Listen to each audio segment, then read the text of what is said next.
Hello again, this is Noodle, and I'm going to show you my spiders! Dual Curse Necromancer for 3.5 Betrayal League. Spiders are a minion from the unique dagger Arakaali's Fang. This is not a skill gem, and spiders can only be summoned with this dagger. The dagger works like Namahu's or Soul Rest, regardless of the links. Each socketed gem supports the summoned spiders.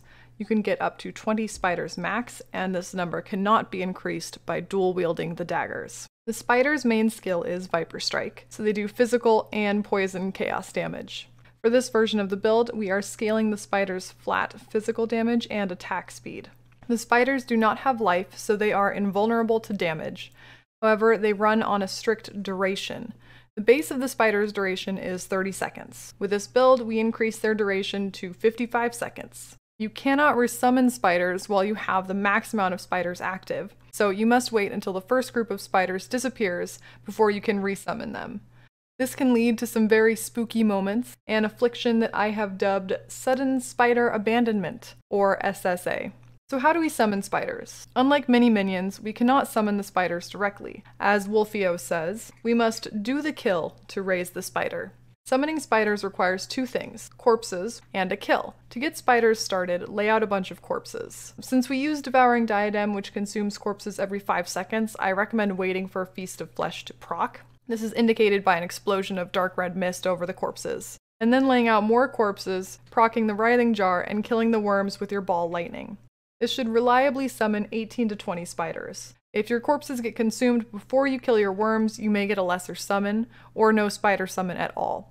So this takes a little bit of practice and can be trickier in situations where you're in the middle of a mob when SSA strikes. The spiders also give us increased attack speed and poison damage per spider, but this build does not utilize the scaling because it's completely focused on the damage of our spiders. It's also important to note the spiders cannot taunt enemies. This build utilizes Decoy Totem and Phase Run to help counteract that, as enemies will not directly engage with the spiders. Also, the spiders max out at level 75 and will be the same level up to 75 as the corpses they are raised from, so level your Desecrate. The actual playstyle of the spider build is pretty simple. Once your spiders are summoned, you have 55 seconds to go around cursing as many enemies as you can with your ball lightning setup, placing Decoy Totem, and phase running while the spiders destroy enemies around you. While the playstyle itself is simple, there's a lot of things we do besides running in circles to increase our spiders' effectiveness. Here's a list of ways we're increasing the spider's damage. Number 1 is Hatred with Generosity Support.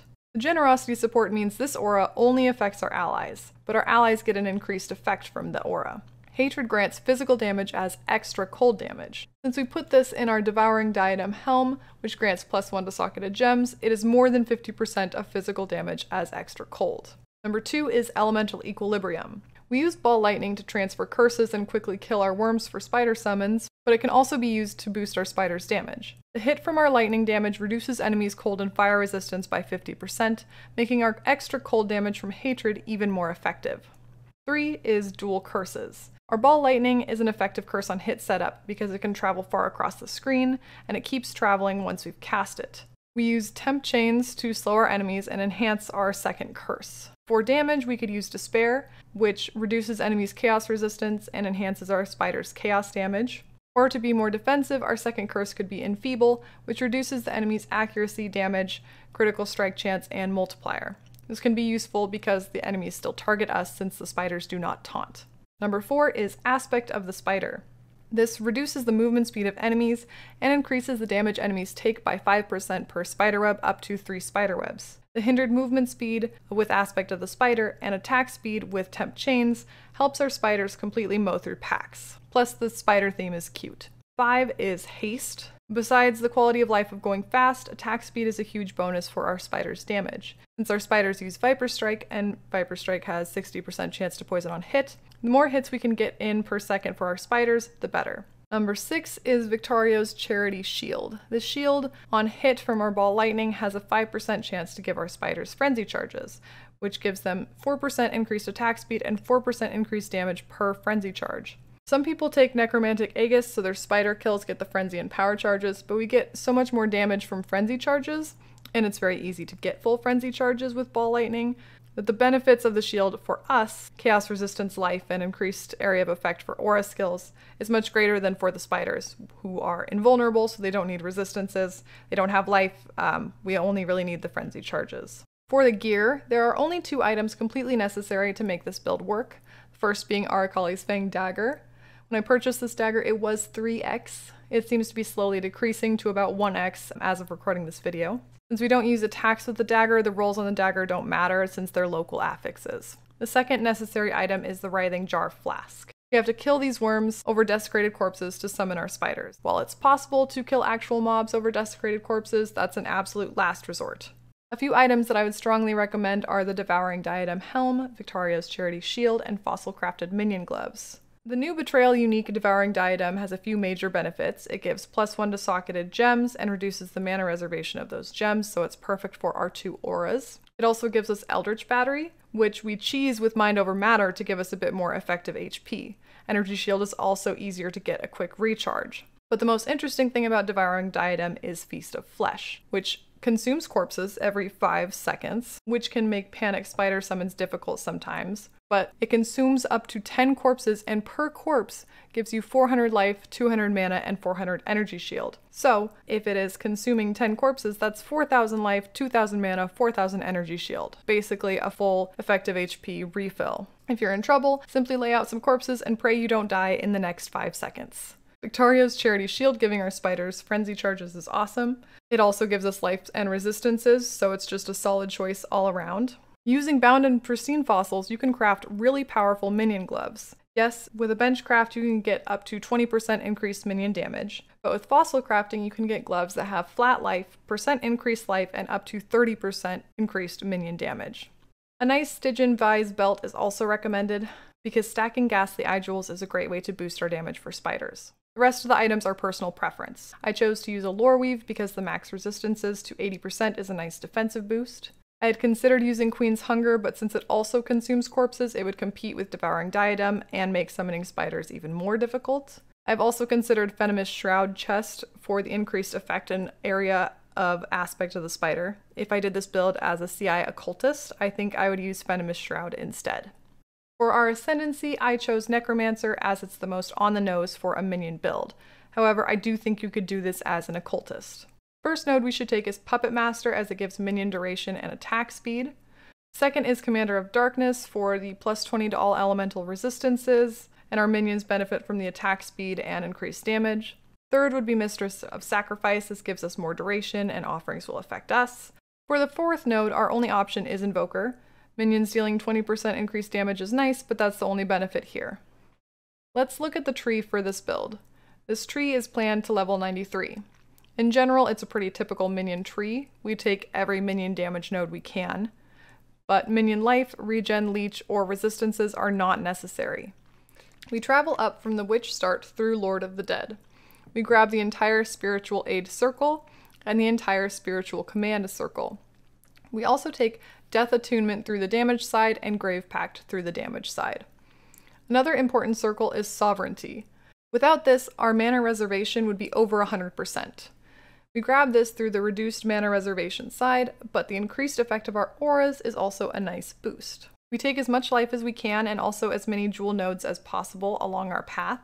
Melding, Heart and Soul, Cruel Preparation, Purity of Flesh, Devotion, Discipline and Training, Quick Recovery, all the way down to Constitution in the Scion Life Wheel.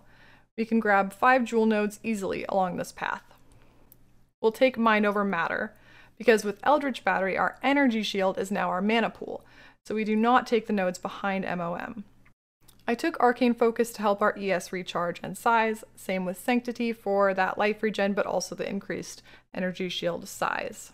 While pathing down to the Scion Life Wheel, we can grab Elemental Equilibrium for our spider's hatred damage boost. We also grab some increased duration with the Potency of Will Circle. Up by Death Attunement, we can grab Whispers of Doom for our second curse and curse effectiveness. And down by the Scion Life Wheel, for the last 3 points, we can grab Skittering Runes for extra curse effectiveness. So with this tree and our Stygian Vise belt, we have room for 6 jewels. All of these jewels should be Ghastly Eye jewels. An example of an ideal jewel for this build is this: 49 to maximum life, Minions deal 16 to 24 additional physical damage, and minions have 5% increased attack speed. Those are the 3 most valuable mods we can get on jewels. Some other useful mods are percent increased minion damage if using a minion skill recently, percent chance for minions to blind on hit with attacks, flat cold damage for minions, flat chaos damage for minions, and minion movement speed. Some mods to avoid are fire or lightning damage to minions, as this will counteract our elemental equilibrium setup. Taunt for minions, as our spiders cannot taunt. Hinder for minions, as this will counteract our aspect of the spider. And of course, minion life regen, increased life, damage leeched as life, as these do nothing. So for our gem links, the supports for our spiders socketed in the dagger are minion damage and melee physical damage support. For clearing, we will use melee splash, and for bossing, we will use multi-strike as the 3rd support. In our devouring diadem, we will have our generosity hatred setup and our haste enlighten setup. It is very important that generosity is not linked to haste. There are 2 reasons for this. 1, we want haste to be applying for us and our allies, but also 2, we need to have an aura that applies to us to get the benefit of the Ascendancy Node Commander of Darkness, which gives us and our allies attack speed, elemental resistances, and damage. We have these in our diadem to get the increased gem level and the reduced mana reservation. The rest of our gem links are not item specific. What's nice about this build is you don't need more than a 4 link. I use Ball Lightning, Curse on Hit, Temp Chains, and either Despair for damage or Enfeeble for defenses. I've switched to Enfeeble as I'm doing my 100 push. You'll need a self-cast Convocation, and I also recommend Decoy Totem since our spiders cannot taunt. For our cast when damage taken setup, I have cast when damage taken, Immortal Call, Desecrate, and Spirit Offering.